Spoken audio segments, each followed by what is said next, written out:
And welcome to another episode of Grind.Music.Repeat. It's your host, Draquan, HoodRockTV. Yeah, they find a lot of names for me. And sitting here right now, Fayetteville's own Mr. J. How you doing today? All right, man. What's good? What's good? Taking it easy, man. It's a little bit warm out there, but yeah. They ain't nothing hotter than me, man. So how you doing, man? It wasn't too much of the drive to get up here, was it? Nah, it wasn't too bad. You know what I'm saying? Yeah. That was just my first time, and then coming down this way. Yeah. Nice little ride down the back roads. Right, yeah. And then them speed limits, they'll change on us sometimes. So just watch out for that, because them boys will be hot right there on the trail. Sometimes they be sitting by the road waiting on you and stuff like that. Yeah. So we're here to talk about some music. You know, we're gonna talk about your documentary you got going on. You know, we're gonna get them acquainted with Empire music and what y'all do and stuff like that. And then we're gonna chop it up like that, man. So when we get started, you wanna speak on something? Want to introduce yourself a little bit more? Well, let me I guess, just for people who don't really know me, Mr. J, I started off some time back. I got more than, I guess, at this point 20 years in the game, underground. Yeah. I started out recording in a studio called Unique Studios. It used to be on Hay Street in downtown Fayetteville. Yeah. Basically, when I started, I wanted to kind of do my own music because I was doing talent shows, but I was doing other people's music. Yeah. And I said, well, if I want to try to see if I could win, might as well just do my own music. Yeah. I went to the studio. That kind of started or birthed, the group.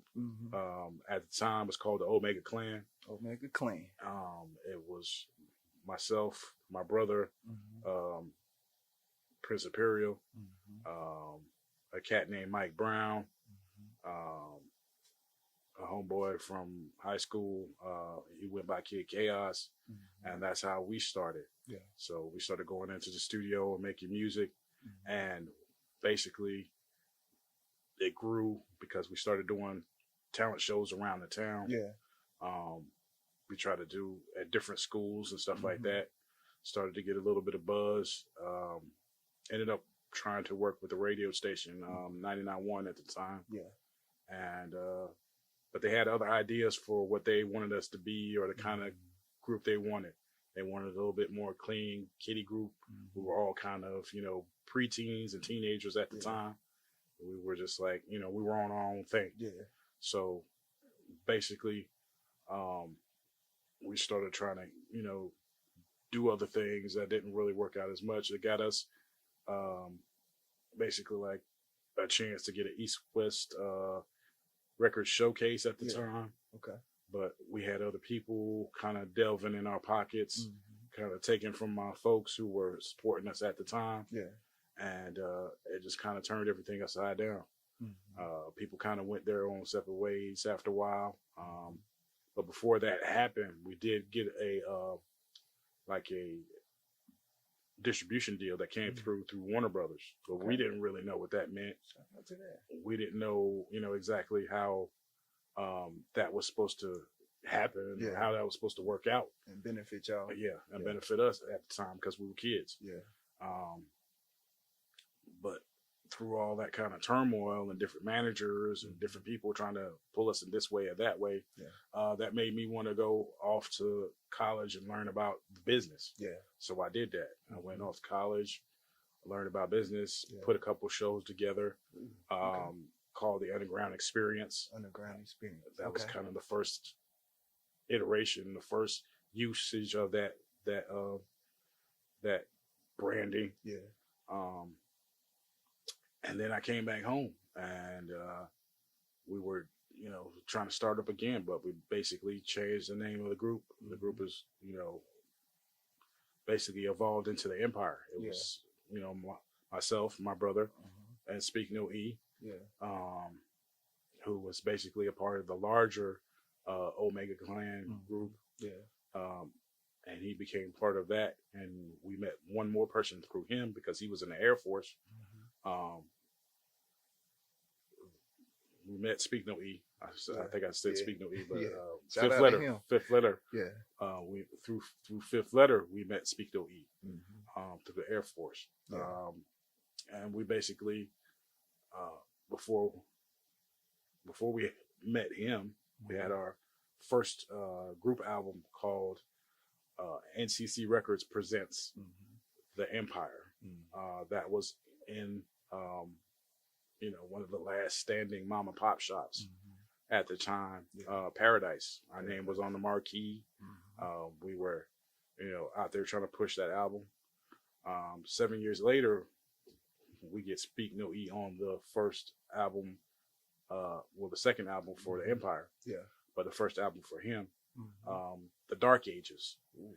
So, on that album, we get Craig G,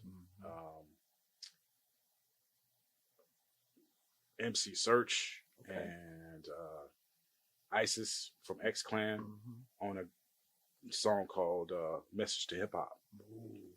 So, through that, we just kept trying to grow everything. But, people grow up and they go on different places and doing different things. So while all that's happening, I'm trying to basically keep putting out shows. We did a show with EJ the DJ. Okay. We did a show with rest in peace, Carolina bad boy, DJ Flash Fader. He was definitely one of the people who kept pushing us and kept showing us love. Coming up to 104.5. We had songs on the charts, on the independent charts, on 99.1 and 100.5, 104.5 and 99. But through that, I wanted to keep the business, central. I wanted to be able to, grow our brand and stay in touch with other artists. Yeah. So that's where the second iteration of the underground experience becomes evident, which is the blog. Yeah. The underground experience blog, which I have been doing for more than 10 years now. Yeah. That's where we start getting into, interviewing independent artists from basically here in Carolinas to Czech Republic. Yeah. So dang, that's across the water. So, being able to stay plugged in helped me keep putting more projects out, keep doing different things. Within the past few years, I was able to do my album One Heartbeat Away, which is still on all platforms. Yeah. I got some production from a DJ out in Germany, DJ Tipsy Tony. Shout out to Tipsy Tony. I was able to do a joint with production from Drugs Beats. Of course, I have Speak No E on the album, my brother Prince Imperial on the album, MC Search on part 2 of Message to Hip Hop, along with some other surprises. So everybody, get a chance to check that out. It's One Heartbeat Away on all platforms. So what's some inspiration for, like, as far as that album right there? Like, where do that come from? Where we get that name, that title from? The title basically comes from feeling like, I'm just a heartbeat away from everything I want to do. Yeah. You know what I mean? Yeah. When you feel like you're just that close. That close. You know what I mean? Networking with different people, networking with different artists, being able to really kind of get in touch with people that you didn't think you were going to be able to get in touch with and network with. Yeah. Just feeling like you're just that close. It's something that is maybe not necessarily missing, but a corner you hadn't necessarily turned yet to get right to where you want to be. Okay. So like in the early stages of like y'all creating, like, what's a studio process like? I'm thinking like a kind of like a Wu-Tang Clan thing going on here. Yeah, I mean, the earlier process, when we had the Omega Clan, it was definitely a large collective. We had rappers, we had singers, and it was basically like we'd meet at one cat's, garage and try to, figure out songs and do some writing. Yeah. You know, because I never wanted to go into the studio and be sitting at the, you know, at the board basically trying to write. Right. You know, studio time is important time. You pay for that. Yeah. You pay for that time. So I want to that. be able to go ahead and knock whatever I need out. Yeah. I and respect that. move on to the next thing. I kind of, you know, don't want to leave the studio without at least a couple songs done. Yeah. You know, I don't want to be there, you know, oh, well, I'm still writing. I'm still writing. No, we need to kind of move this process along a little bit. That's studio etiquette at its finest right there. Yeah, because I mean, there's a lot of cats who come in there, and I hear it all the time, talking about having parties or they're drinking in the studio, smoking in the studio. No, that's not what that's for. It's not the party time. This is business time. You know what I'm saying? You almost have to treat it like a job. Clock in and clock out. Yeah, that's powerful right there. Especially like, cause there's some pieces of the process where it's better if you already have this worked out. Like if you paying attention to this beat and then you get in the studio and then this beat, hey, it sounds a little bit different. Then you got a plan worked out for that rather than, dang, now, well, I don't even think my whole plan is messed up now.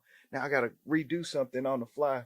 And that I like doing stuff designed to myself. So that's a powerful point right there. That's something definitely for the rest of these independent artists out there and stuff like that. So as far as like the business side of the music game, what's something that you learned in the business side that you would want other artists to pick up on?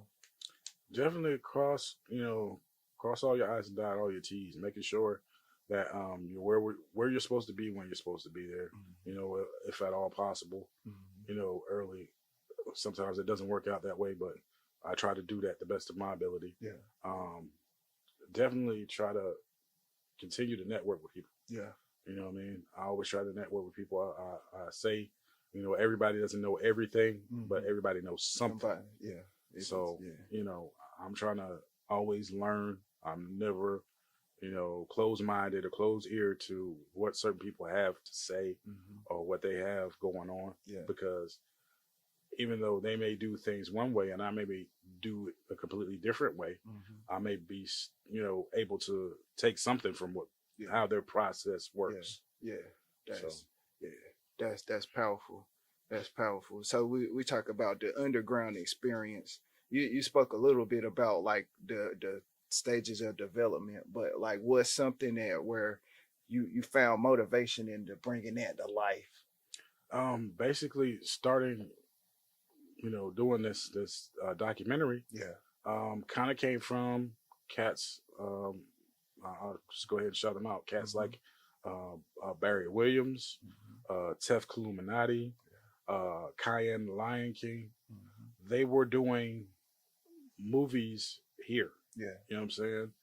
Barry Williams does it in Fayetteville. Cayenne the Lion King does it in Durham. Tef Illuminati is from like the Rocky Mount area. Yeah. So I was able to personally be involved with Cayenne the Lion King on a movie called The Herb Train. And I was just basically like background for it. You know what I mean? Yeah. And we did like a showing down here at one of the little event spots in Fayetteville. Yeah. It was okay. You know, it was during COVID, so, you know, it wasn't everything I would like it to be, but we still got it done. It was still something that was an accomplishment. Yeah. But just watching them do that set me off. Yeah. You know, I was in Tef Illuminati's movie called Savage Genesis. I also have a song in the movie called Trolling for Nothing. I did with Prince Unique, who's also in the film. That's on Tubi and Amazon Prime. Matter of fact, both those movies, The Herb Train and Savage Genesis are on Tubi and Amazon Prime right now. Oh, yes. Streaming right now, y'all. So, you know, in Savage Genesis, I was able to have more of a speaking part. And it just kind of kicked in like, okay, well, what can I do? Yeah. What's going to be the easiest, you know, entrance into making a film that I can do? You know, I may not be in the creative space to go ahead and try to do a whole like screenplay and you know, with the whole, you know, just for speaking lines and all that stuff. So basically what came to me was, okay, well, let's tell these stories of other independent artists.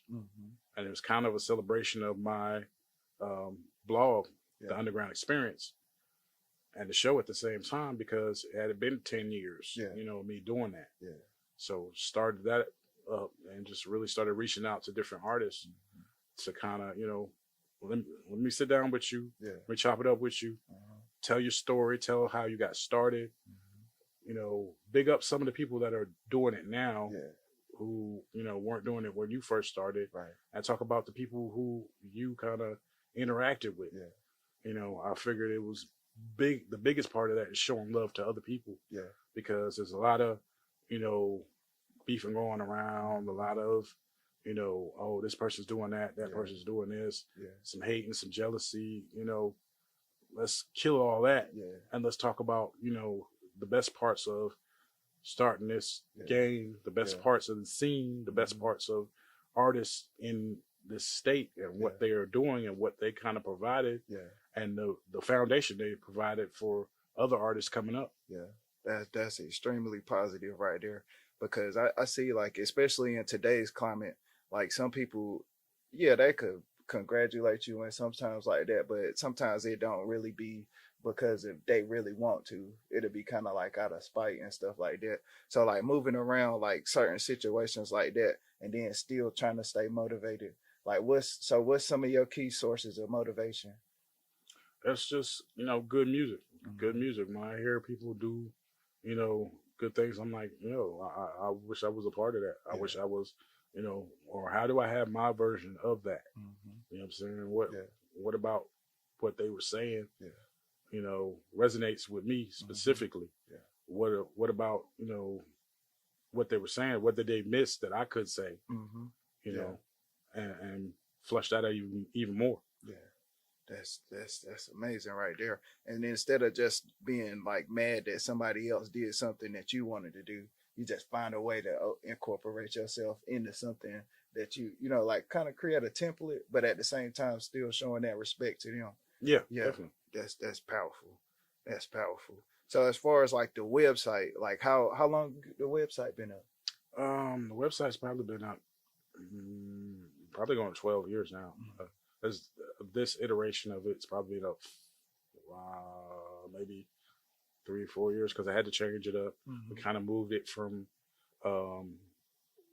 one company because the company that had it originally, Speak No E was working for, and we just couldn't keep it updated the way we want to.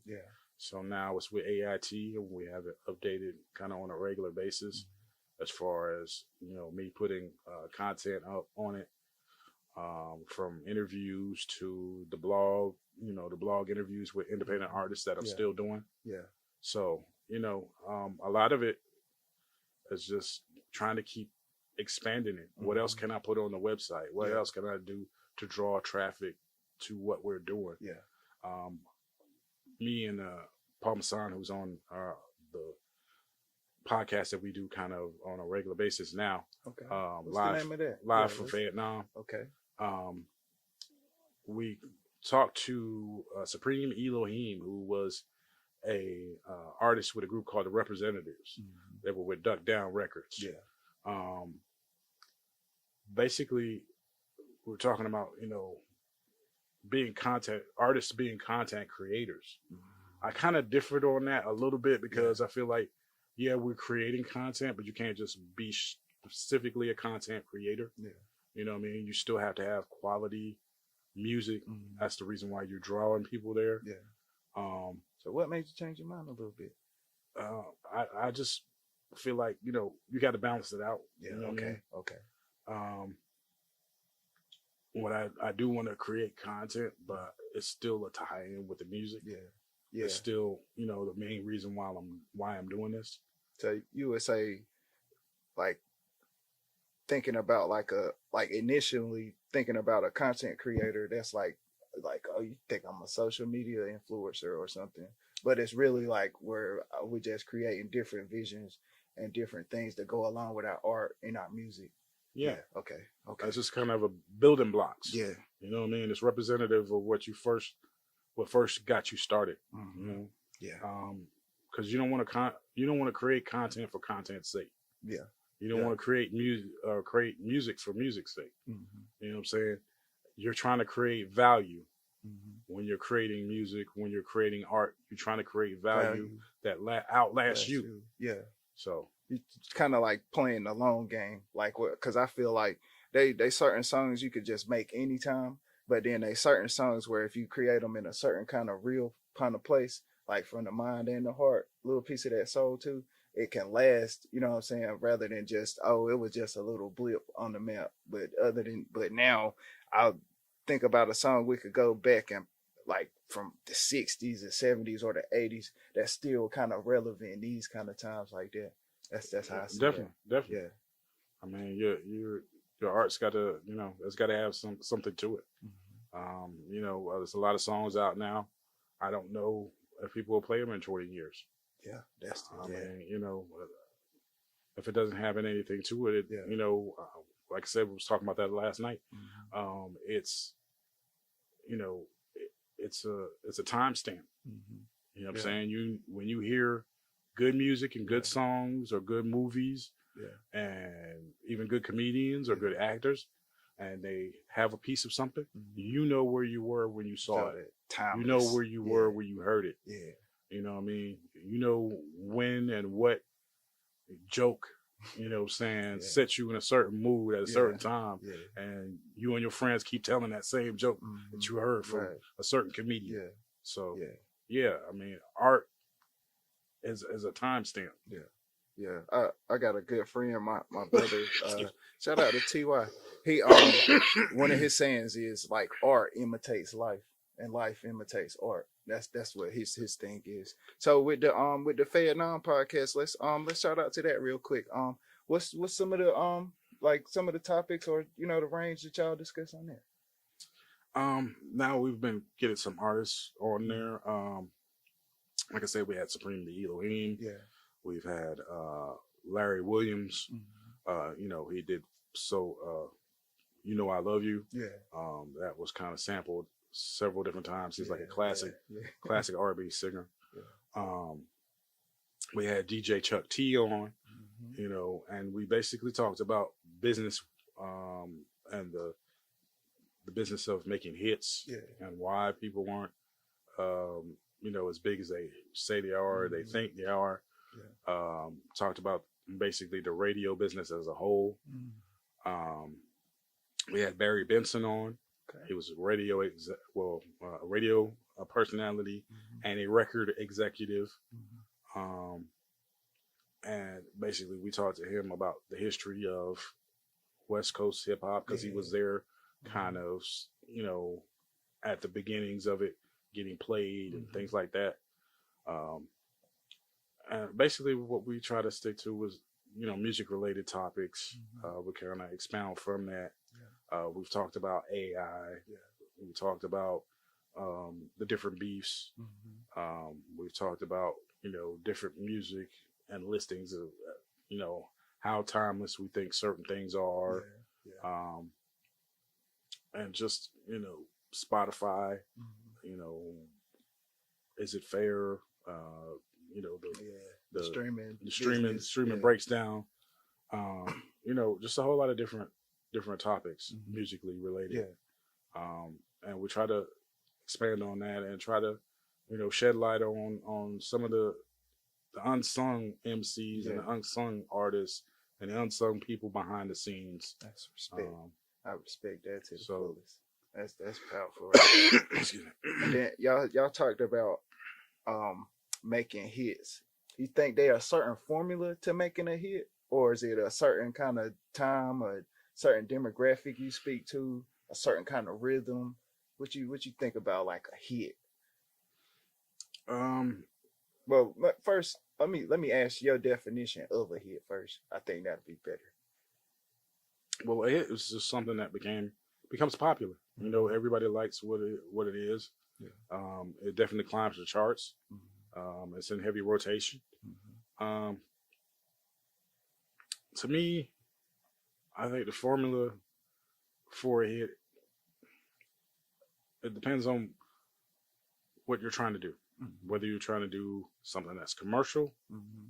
or something that's underground. Mm-hmm. A commercial hit may be a little bit easier because it is truly formulaic. It's Yeah. like, a certain sample that's Mm-hmm. very popular. I've been seeing that lately.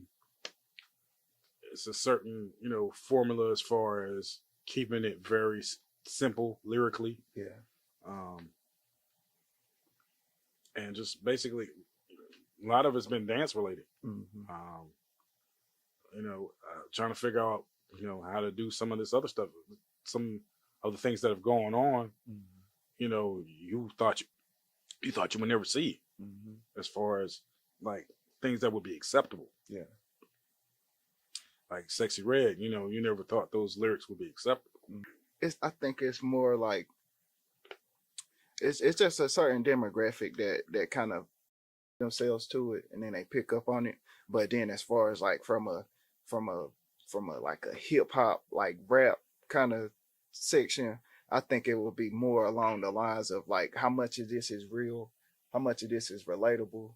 You know what I'm saying? And then is this something just for right now? Can this last? Like, is this timeless? And then I think that's where we get some of our hip hop hits from. Definitely. Yeah. But then again though, it's like you got like a MC, and then you got like a entertainer kind of thing going on. You think you think it's like as an MC you gotta be an entertainer, or is it like what's your balance on that? I think there's a balance for timeless hip hop. Yeah. Timeless performers. Yeah. For just rappers, that's all they're going to be is entertainers. They're trying to, just capture a moment. Yeah. MCs are trying to give you a full picture, a full performance. And a lot of what they do is going to last longer because they're trying to give you a full performance. They're trying to give you the full picture. Yeah. There's always been a division between commercial and artistry and rappers and MCs. Some of the best MCs are amazing performers. They're able to, put the crowd in the palm of their hand without having to do a whole lot of extra, just very showy stuff. Yeah. They're able to just perform and have people, come along with them for the ride. Yeah. Okay. So what's your top 5 MCs then? I think my top 5. I gotta go like Jadakiss, Jay-Z, Tupac or Biggie. I love Andre 3000, man. And then just so many more, especially like that people that's associated with other people. So like when I say Jadakiss, I'm thinking about Styles P and Sheek Louis too. You know what I'm saying? Like if I well, it's my top 5. I would put the Locks as the whole group in my top 5. That's how I would do that like that. Well, I put some classics MCs. I put KRS-One, Rakim, Right. Ice Cube. Yeah. I like Royce the 5'9". Yeah, Royce is nice. Yeah. And I might put Eminem up there too. Yeah. I always wonder why certain people in hip hop always looked at Eminem a certain kind of way, when knowing that he probably remained the most true throughout his whole career. You know what I'm saying? As far as what he go through, his mental process. I mean, people don't really like kind of catching up with his fast schemes and stuff like that. But he does have tracks where you just be thinking like, dang, okay, I can relate to that. I hear everything you're saying. So yeah. Yeah, I think it's with him. It's multiple. It's multi-layered. Yeah. Some of it is, there's always an East Coast bias in the game. Yeah. It's always been that way. Yeah. Some of it is, because he was a white MC that got that popular. Yeah. That right there. Some of it is because some of his subject matter, you know, in a time where people are very sensitive about different things. Yeah. Didn't age well. But then he's got other songs where he's just lyrically on point. Yeah. You know, if you take away the really commercial songs and go down to like his core tracks on the albums, you got to like some songs to like My Bones Collapse. There's a couple others. I like, where they really I like when he worked with 50 Cent. Like what he have? He had a couple verses on Get Rich or Die Trying. Like, and that was just like that, patiently waiting. Like that, I wouldn't say like as far as just overall, but that's one of my favorite Eminem verses right there off of that record right there. Yeah, man. So what we do before we get up out of here, man, we like to highlight something, you know what I'm saying? You got somebody you want to shout out? Really shout out to the whole Fayetteville. Like you named a lot of people, and shout out to the Fayettenam podcast too, man. I hope y'all keep rocking and keep doing numbers like y'all doing. Yeah, man, we try to keep doing our thing. You know, it's Paul Massan's IP. He basically started it, you know what I'm saying? And I've been the kind of longest person rocking with him on there. We try to just keeping it moving. Right now it's him, myself, and Trillinois tracks. And we just try to keep things moving. Of course, shout out to The Empire. Fifth Letter, Speak No E. Prince Imperial. The Underground Experience. We've interviewed a lot of people. We've interviewed J. Cole's mentors, you know, Bomb Shelter, R.I.P. Filthy. God bless the dead. You know what I'm saying? That was a big thing when we lost him. You know, and rocking with a lot of people, Tony Hawk's Productions, BTS, you know, a lot of different people that we've got on there. Fat, Eddie Ruger. Shout out to Ty Bruley. Ty Bruley is up in the Asheboro area. He basically edited my first official trailer. We have a kind of extended trailer that we dropped before this trailer. But he edited this one.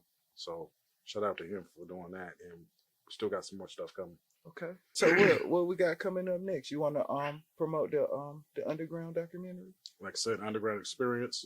You can go to www.empiremusic, music spelled MUSIQ, and go check it out. We have the funder on the blog section. You can check out the rate sheet. Hit us up. Make sure you leave the note in the comments when you donate. You know what exactly. What information you have, your information. So we can credit the right person when we give them the IMDb credits. So, like I said, I wanted to try to have everything done by the end of the year. But we're still working on it. And I'm also working on a soundtrack, which I'll be starting to record in the next month or so. Okay, man. Shoot, man, it was a pleasure having you up here, man. Talking about Grind.Music.Repeat, where if it ain't about music, man, we really can't use it, man. I thank you for joining me today, man. Appreciate you having me. Yeah, man. And Mr. J, Draquan, Grind.